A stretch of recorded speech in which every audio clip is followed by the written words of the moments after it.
Sarah Huckabee Sanders, the Republican governor of Arkansas, was selected to deliver the response to Joe Biden's State of the Union address last night. Maybe the most disgusting and delusional State of the Union response that I have ever seen. And by the way, being given by someone whose state is a disaster. Now, it's not an ad hominem when I say Arkansas is a disaster.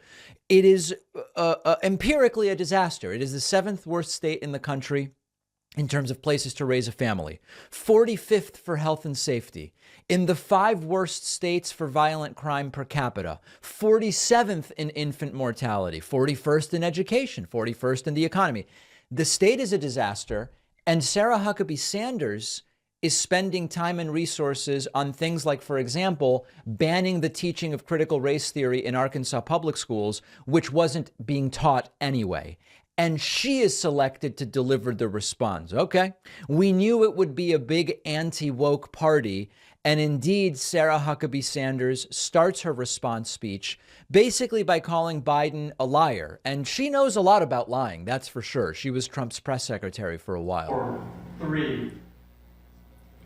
Good evening. I'm Sarah Huckabee Sanders. We know. Being a mom to 3 young children taught me not to believe every story I hear. So forgive me for not believing much of anything I heard tonight from President Biden. From out of control inflation and violent crime. Remember, violent crime trending down, inflation down 6 months in a row.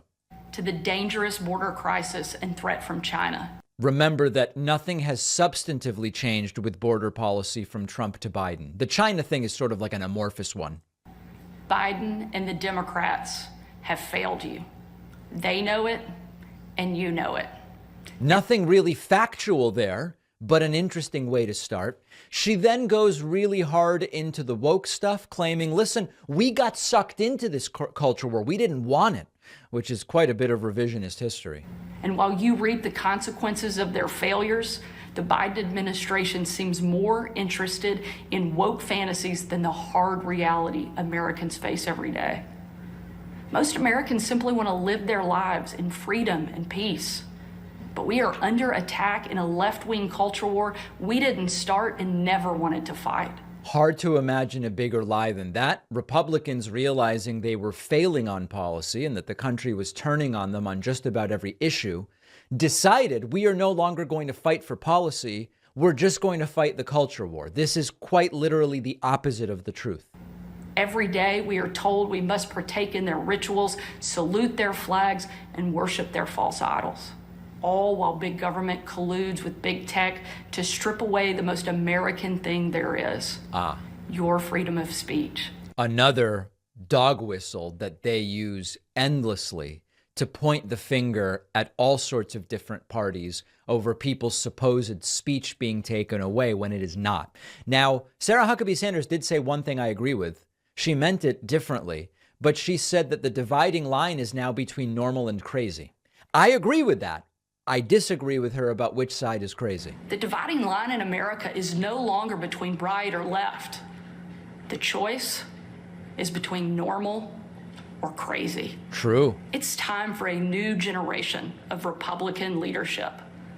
Upon taking office just a few weeks ago, I signed executive orders to ban CRT, racism, and indoctrination in our schools. Now remember, CRT is not being taught in Arkansas schools. However, Arkansas is still at the bottom of the list in terms of education out of 50 states. But that's how she chose to use her time as governor and resources. Let's go to the very end of this disgusting speech. Sarah Huckabee Sanders ending it with a painful looking grimace. Look at this. Thank you. God bless you.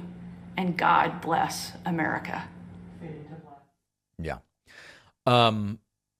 Following the theme of the Republican Party for the last 6, 8, 10, 12 years, absolutely no meaningful substantive policy for just everyday people who work or who want to work or who used to work but became disabled or whatever. It's none of that.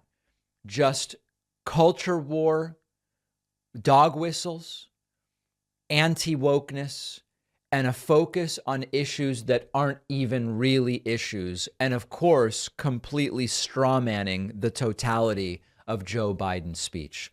Maybe the most vile State of the Union response that I have ever seen from an individual who is, quite frankly, one of the most vile participants in American politics that I can recall over the last 10 to 20 years. You might remember that a few years ago, the show got hacked and many thousands of dollars were stolen. We never got it back. It's a terrible feeling. It can happen to anyone. But a couple of years ago, we got Aura, which really gives us significantly more peace of mind. And our sponsor, Aura, is the app that protects you from scammers by alerting you anytime your info like email, passwords, social security number are found in data breaches. Aura also automatically requests removal of your info from search engines, and it can reduce spam calls. Aura alerts you quickly about suspicious credit inquiries, like if someone tries to take a loan out in your name. And Aura's password manager makes it easy to keep your account secure to begin with. Aura also has parental controls for your kids' devices. You can restrict apps or manage screen time, set focus time, make sure they're doing homework instead of binging on YouTube. You can try Aura free for 14 days at aura.com/Pacman. Use the free trial to see if your email, password are already out there. You may be surprised. The link is down below.